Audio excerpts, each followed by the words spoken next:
I love John's gospel. John doesn't get his own year in the lectionary cycle. We get Matthew, Mark, Luke, Matthew, Mark, Luke. But every year during Eastertide, between Easter and Pentecost, we get John's gospel. And we're in that groovy donut hole right now where we have John's gospel every week. And he never lets us down. Last week, for those of you who were here, we had 3 words from John's gospel that I think are the foundation of everything that we live for, everything that we believe, everything that we have faith in, everything we trust. 3 words from John. God is love. Can't get much simpler than that. Love is not an attribute to God. Love is not something God encourages or likes. God is love. Where there is love, God is present. If you want God closer, put a little more love out into the world. It always works. That's, I think, the ultimate truth of life. The ultimate truth of our existence here on this planet is that God is love. But that was last week. So what does John say to us this week? Well, if we assume that he's right, if we assume that God is love, then what do we do with that? Okay, so God is love. What does that mean? What does it mean to me? What do I do with the idea that God is love? And again, John comes through with 3 words. Love one another. That's it. God is love. And all we're asked to do is to be conduits of God's love, to receive the love that God pours down on us every day, on a beautiful day like today, and a cloudy, rainy day like yesterday or the day before. Every day, God's pouring his love down on us, each and every one of us. And all we have to do is just take that love and spread it out to the world. And we have done well. Love one another. Next week is Ascension. And Jesus ends his earthly ministry and returns to the Father in physical form. And in next week's gospel, Jesus talks about 2 things. This is his last word. This is the last shot he's got at us humanoids before he returns to the Father, and he talks about love, and he talks about justice. And what he says basically is, guys, I got the justice. I got the justice. The judgment, yeah, I got that. The resentment, I got that. Punishment, I got that. All I ask from you is to provide the love. That's our job. We don't have to judge anybody else. We don't have to figure out what's wrong with anybody else. We don't have to cure everybody else. We don't have to convince everybody else that our truth is the ultimate truth. We just have to accept one another with the truth that they have and love them. And all the rest of that stuff, Jesus is going to take care of for us. Now, some are going to say, well, that's not fair. It's not fair if I don't get to judge my friends, if I don't get to look down on somebody. I mean, people, I know I'm better than those people. It's not fair to tell me I can't judge them. It's not fair to say, well, he's not as good looking as I am. It's not fair, but it's just. And that's the difference. God is in charge of justice. Fairness, you're just going to have to learn to live with it. And in honesty, fairness from every human being that I've ever met, including myself, fairness is whenever I get just a little bit more than everybody else, right? If you walk away from the cash register and you got an extra nickel in your hand, It's fair enough. If you walk away and you're a nickel short, you go back to the cashier and you say, hey, wait a minute, let's do this again. That's fair.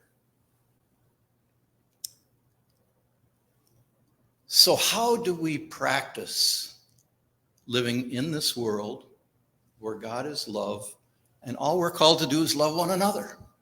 How do we do that? What does that look like? It's about justice and love. Just love. That's pretty much it. Just love. Yeah, but what if I really can't love? What if I really can't love this person? Then just love them. Whether it's just in your mind or not just in your mind, it's fair. It's just in God's mind that you love everyone, no matter how bad you don't want to. It's not fair, but it's just. John's epistle this morning said that the Spirit is the one that testifies, and the Spirit is the truth. So it's not about our truth. It's not about my truth, about your truth. It's not about trying to convince anybody of anything else.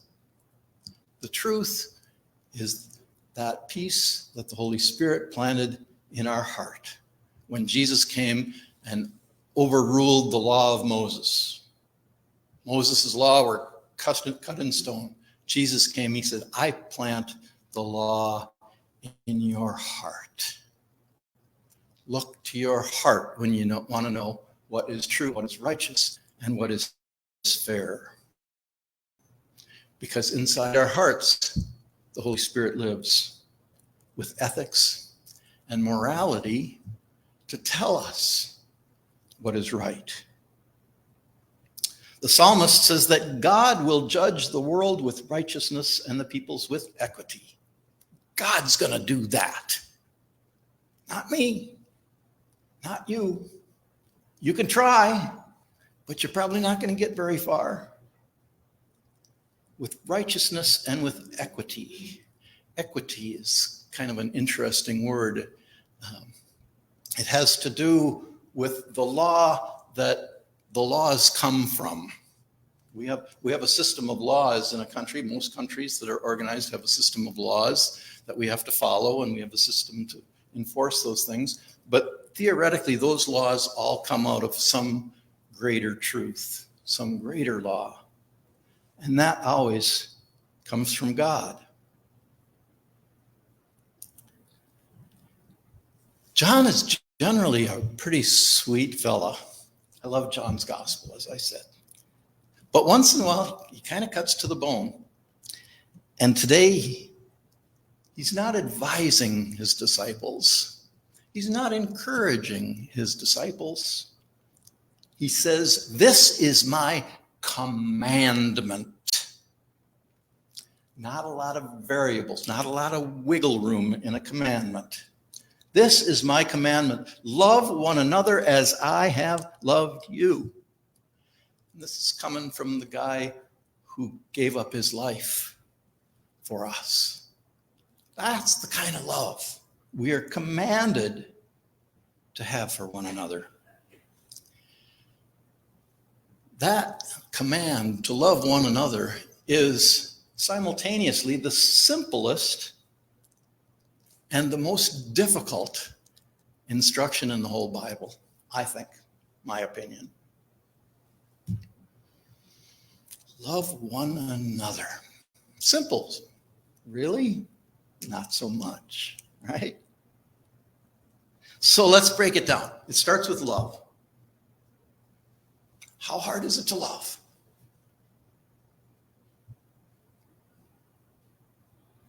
I don't think it's that hard, is it? It's easier than hating. It's easier than anger. It's easier than resentment. Love's not really all that hard. We should be able to muster love. But to just have love, to be of love, doesn't really do us much good. So we add the second word, love one. Find a person and share some love on that person. Gary's looking me in the eye this morning. I love this man. What a gift it would be to be more like Gary. I look forward to seeing him and especially look forward to hearing his voice. And he's here. He is dependable. He's regular. He's in that spot. He's here setting the table for us this morning. He's leading us in worship, leading us in song. And I just love this man. Now, how hard is that? That's not that hard. No, she knows. Well. Okay, maybe a little harder for her, but for the rest of us, it's not that hard. So love one, find one, and love that person. And then add the last word, love another. Love one, love another. Well, I got Ted sitting over here, who is one of the most gifted musicians I have ever shared worship with. He fills this room with beauty and light, and whatever kind of babble and mumbling I do sound good just because we have this lovely accompaniment. And he's here all the time, and he does that for us here at Shepherd of the Hill regularly. He drives from Minneapolis and comes out here and shares himself with. What a gracious. See, it's not just Gary. We've all got things that we can find to love about each other. And the final version of that 3-word sentence is to love an other. It's easy to love people that look like me, that talk like me, that believe like me, that have a common history. Find an other. Find somebody who you don't agree with, who you don't look like, who you don't necessarily share history and culture with. And then find a way to love that person. Now you got the trifecta. Now you know what it takes to live a life of Christian origins. Every blessing that we seek in this world, every need that we have will be addressed if we only look to find the face of Christ in every person that we encounter. Because it's there. The Holy Spirit is planted in each and every one of us. There is a piece of the holy in every person we meet. And if we look for that piece and we love on that piece, we can become great lovers of mankind and great people. I graduated from the Benedictine community up at St. John's in Collegeville. And the Benedictines are a marvelous people. And St. Benedict wrote the Rule of St. Benedict, which is sort of the book for all the monastics. Most of the monastic orders follow the Rule of Benedict. And one of the most important things that I learned from Benedict's rule when I was up there was, and this is a quote, all guests who present themselves are to be welcomed as Christ. For he himself will say, I was a stranger and you welcomed me. Proper honor must be shown to all, especially pilgrims.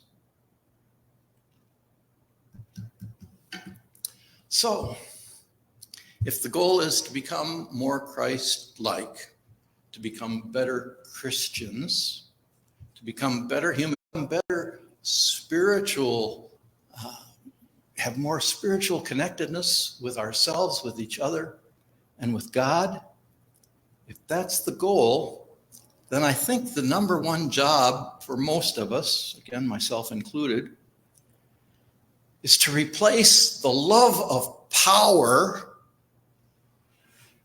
with the power of love. And there isn't much about our culture that encourages us in this endeavor. Everything is about getting more. It's about how can I get more money in my 401k? How can I drive a bigger car? How can I live in a bigger house? How can I become bigger and more powerful and become a real force to be reckoned with in the world? And men particularly are encouraged in this direction by our culture. But men also, as one, kind of like that. We have kind of a competitive thing or something there's competitive women too. I should stop being sexist. We're all just struggling to get along here. So if we let go of the love of power, we let go of trying to get richer, trying to drive faster, trying to be stronger. We let go of our ego. We let go of our false pride.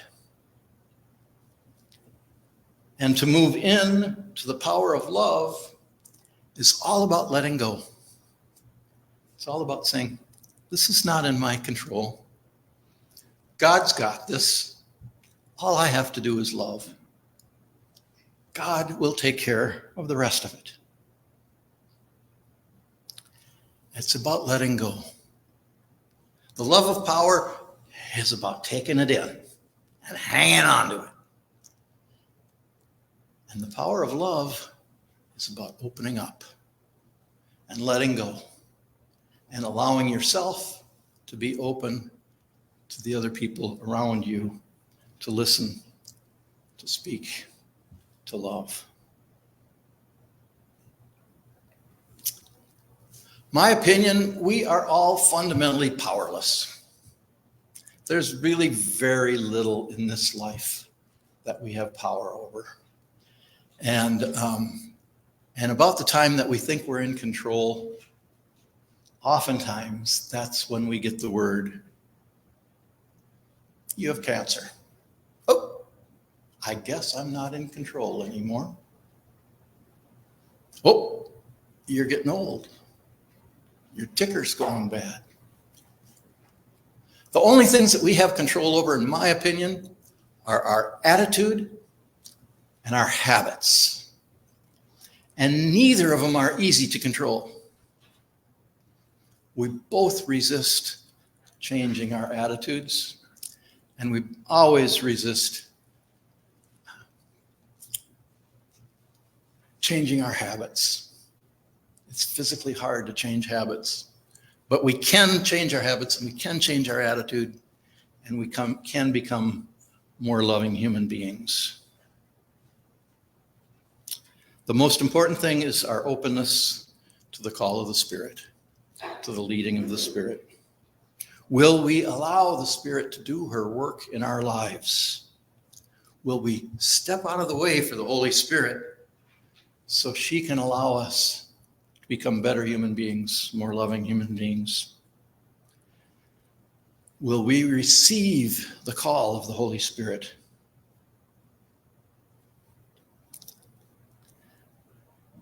John closes his gospel this morning with the words, "You did not choose me, but I chose you.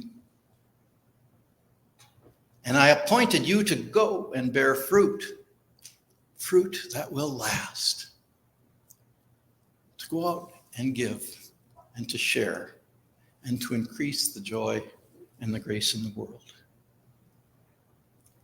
And at some other point, they list out what the fruit is.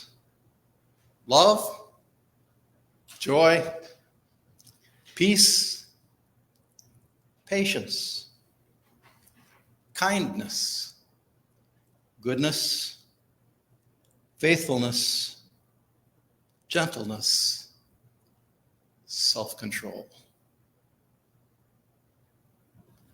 Let's start there.